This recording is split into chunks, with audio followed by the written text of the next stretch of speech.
taorian'ny didy mpitsarana dia fandoavana onitra sady miantona amin'ny tetina iray hetsariary avy no nampiarina amin'ireo mpianatra roa voasambotra teny amin'ny oniversiten'ny Vontovorona nandritra ny fihetsiketsehana nataon'ireo mpianatra nitaky ny fandoavana ny vatsim-pianarana ny herinandro lasa teo. Na voaroiroy ireto mpianatra ka nanenjehana azy ireto tamin'izany ny fandratrana mpitandro filaminana raha ny nambara ny mpisolo vava azy ireo. Momba izay vatsim-pianarana izay indrindra dia efa namoaka tety andro ny paositra ho amin'ny fandoavana ny vatsim-pianarana ireo mpianatra ka ho an'ny eny amin'ny oniversite Vontovorona manokana dia anomboka raha ampitso 5 Martsa izany. Mahery ny ronjato ny fifanarahan'asa tsy ara-dalàna sarona teo anivon'ny ministeran'ny fanabeazam-pirenena nandritra ny tsirika fanamarinana sy fanaraha-maso ny fizotry ny fandraisana mpiasa vaovao tamin'ny alalan'ny informatika ny volana janoary lasa teo.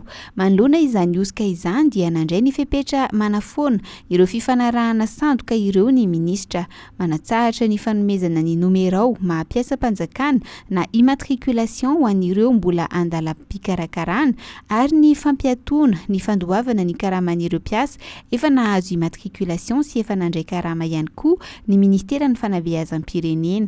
Efa mandeha ny famotorana anatiny amin'izao fotoana izao mba ahafantarana ireo olona tafiditra sy voaroiroy amin'ity osika ity.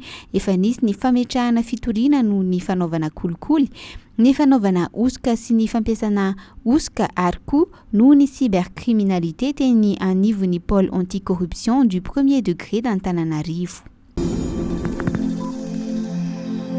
Afaka miverina manao hetsika ara-kolotsaina ireo mpanakanto rehetra eto amin'ny faritra afovoan-tany manomboka izao raha toa ka noferana ho zato ny isan'ny olona afaka mivory amin'ny toerana mikatona na koa ny famoriana olona mihoatra io isa io noho ny fisiana aretina COVID-19 araka ny tapaka nandritra ny filan-kevitry ny ministra Omaly Alarobia. Voakasika ity fepetra fitsaharan'ny fahamailona ara-pahasalamana ity ny faritra Nalamanga sy Vakinankaratra ary Matsiatra Ambony efa hita ho miena be ny isan'ireo olona voan'ny coronavirus eto Madagasikara ka nanapa-kevitra ny fitondram-panjakana analefaka ny fepetra. Afaka miverina amin'ny laony ihany koa ny fivoriana ara-pivavahana sy ny hetsiky ny mpihira gasy ihany koa.